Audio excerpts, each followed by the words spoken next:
These flicks feature disasters on an unprecedented scale, and while they offer plenty to root for and hope for, they then snatch this away from us before the credits roll, leaving our big blue ball permanently kaput. There can be no better time to look at a few movies where the disaster is really about as all-encompassing as it gets. Because I am Gareth, this is What Culture, and here are the greatest movies where the world literally ends. AI Artificial Intelligence 2001.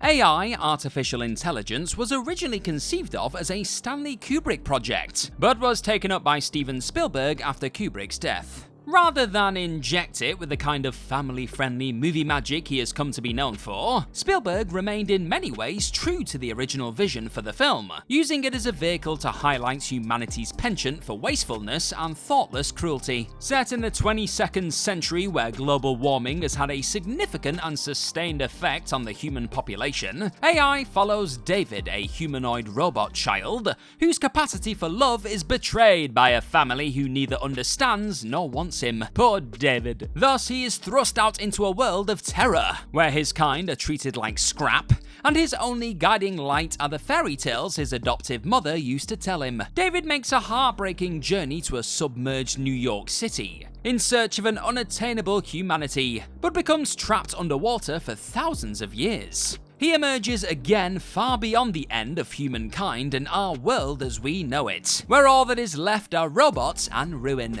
What a combo. Dr. Strangelove, or How I Learned to Stop Worrying and Love the Bomb, 1964. From the Stanley Kubrick project that never was to the one that made his name, Dr. Strangelove captured the inherent absurdity of the Cold War between the United States and the Soviet Union, and poked fun at not just the shaky elements that constituted the conflict, but the worst of its potential outcomes. Back in the 60s, fear of the bomb was a big deal, with the threat of global nuclear extermination looming over daily life, thanks to a post-war nuclear arms race that instigated a decades-long dick-measuring contest between two global superpowers. Kubrick uses this as the foundation of his satire, portraying the warmongering generals in charge as equally incompetent and bloodthirsty, and the bureaucracy propping them up as a big part of the problem. Attempts to avert the crisis fail, Slim Pickens rides the bomb into the USSR, and the Soviet doomsday machine ensures mutual destruction and disaster for all of mankind, rendering the Earth's surface uninhabitable and destroying all of life and whatever nice things we might have had. And of course, Kubrick uses Vera Lynn's We'll Meet Again to herald the end in typically ironic fashion. Last Night, 1998. Many moons before Grey's Anatomy and Killing Eve, Sandra Oh was a darling of the late 90s, early aught indie drama scene, starring in a spate of productions which make up in critical acclaim what they lack in audience numbers. This is where we find Last Night, Don McKellar's apocalyptic black comedy drama, which premiered at Cannes and proved you don't need a massive budget to usher in the end of the world. Set in Toronto, the film features a mysterious, large-scale calamity that is set to bring everything to an end at the stroke of midnight. Thus, when the accompanying panic and chaos have largely subsided, all a ragtag group of friends, family, and strangers are left to do is count down the hours together in bleak comic fashion. O stars as Sandra, stranded in the city while scavenging in the supermarket, who through a series of comic turns comes into collision with the lonely Patrick, played by McKellar, and the film's array of oddballs and ordinary folks, encountering the whole spectrum of human emotion along the way. The film ends as telegraphed, with the final seconds on Earth for Sandra and Patrick concluding not with violence, but a kiss. On the Beach, 1959. When On the Beach opens, the apocalypse has already happened, and both humanity and Earth are in their final stages. Nuclear war has ravaged the face of the planet, and scientists and military comprise most of the remaining population, including the likes of Gregory Peck's Commander Dwight Towers, Anthony Perkins' Lieutenant Commander Peter Holmes, Ava Gardner's Moira Davidson, and Fred Astaire's Julian Osborne, with all of those converging in Melbourne, the last city standing. Of all the post-World War III flicks, this is perhaps the strangest, not because it has any outright absurdity a la Mad Max, but because of the incongruity between the cast and the situation. Most of us are used to seeing Peck as a romantic hero or action hero, and Astaire as an all-singing, all-dancing showman, not morbid and stricken survivors waiting around for it all to end. But end it does, with radiation sickness, suicide pills, asphyxiation, and deaths at sea. The film closes with shots of Melbourne empty and desolate, the last of humanity having been swallowed up by the fallout. As is the case with so many disaster movies, it just leaves us wondering, well, what is the point? All over again. Titan AE 2000. A truly turn of the millennium movie now. Titan AE blended traditional drawn animation with CGI to make something not quite as good as either, but with a unique look and an approach that would become one of the stepping stones which the whole digital movie enterprise would use to get where it was going. Taking place in 3028, where humanity has somehow managed not to destroy the Earth itself yet, Titan AE opens up on the destruction of our world by mysterious alien race, the Dredge, causing the mass evacuation of the planet. Wackiness ensues. Our protagonist is intergalactic scrapyard worker Cale Tucker, a fresh-voiced Matt Damon before Bourne took hold. He must follow a map hidden in the MacGuffin, a golden ring given to him by his scientist father, in order to find a ship with the capability of creating a new world. That ship is called the Titan. While he doesn't succeed in recreating or resurrecting Earth, he does manage to build the so-called Planet Bob for what's left of humanity to live on, potentially foreshadowing the Minions in the process. Don't Look Up 2021.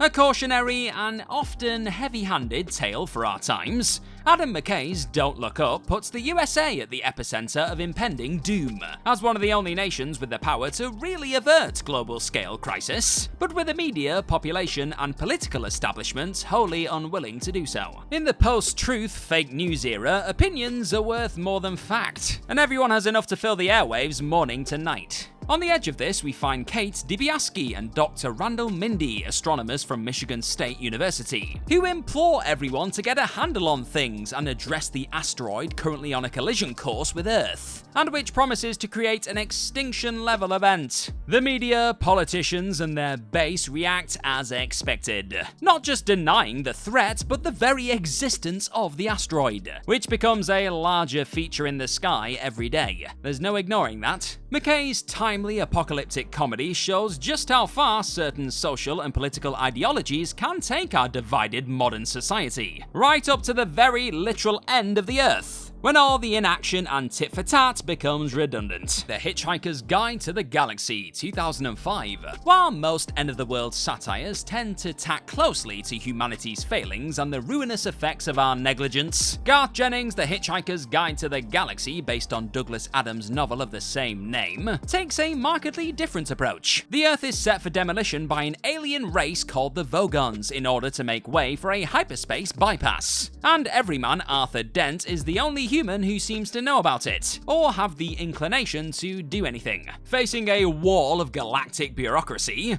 Arthur fails to save Earth from its untimely demise, and it is zapped out of space by the Vogons, who carry out their duty with grim resolve. Not to worry though, as there is another one on the way soon. Slarty Bart Fast, the planet builder, has been working on a new Earth to serve as a replacement. But after all of his adventures out in the wider universe, Arthur's small mind has expanded, and he's not eager to go back anytime soon. Seeking a Friend for the End of the World 2012.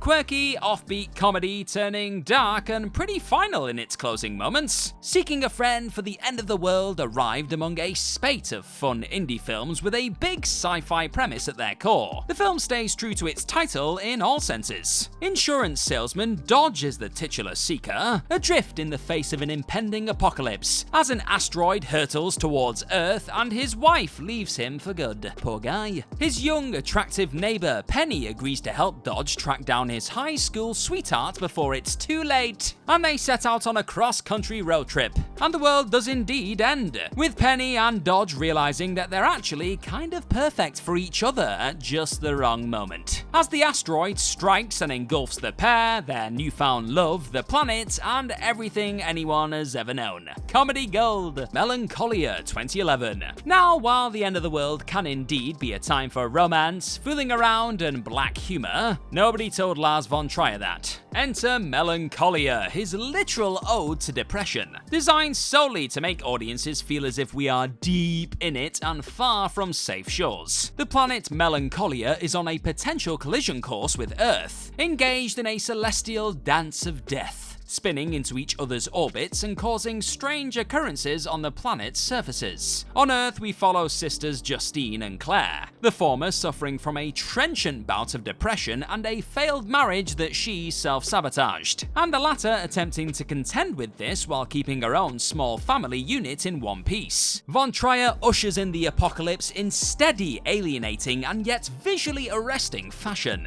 with the end that sees the two planets collide seeming an inevitability. And after over 2 hours of pretty hardcore depression masquerading as cinema, something of a release really.